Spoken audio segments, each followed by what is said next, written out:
Welcome back. આગળ વાત કરીએ એક મહત્વના સમાચારની તો હાલમાં એક મહત્વના સમાચાર મળી રહ્યા છે। ચૂંટણી પરિણામોની સમીક્ષા માટે સોમવારે ગુજરાત ભાજપની બેઠક યોજાશે।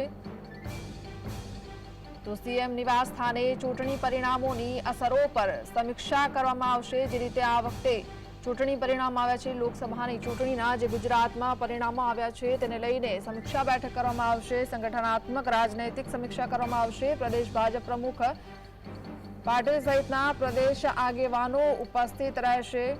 ચૂંટણી પરિણામોની સમીક્ષા માટે સોમવારે ગુજરાત ભાજપની બેઠક મળી રહી છે। આ વખતે લોકસભાની જે સીટો ઉપર ઘમાસાણ સર્જાયું હતું ને એક બેઠક આ વખતે ભાજપ ચૂકી ગઈ છે, ત્યારે તેને લઈને પણ સમીક્ષા કરવામાં આવશે। ચૂંટણી પરિણામોની સંગઠનાત્મક, સામાજિક અને રાજનૈતિક અસરો પર સમીક્ષા કરવામાં આવશે સોમવારે મળી રહેલી બેઠકમાં।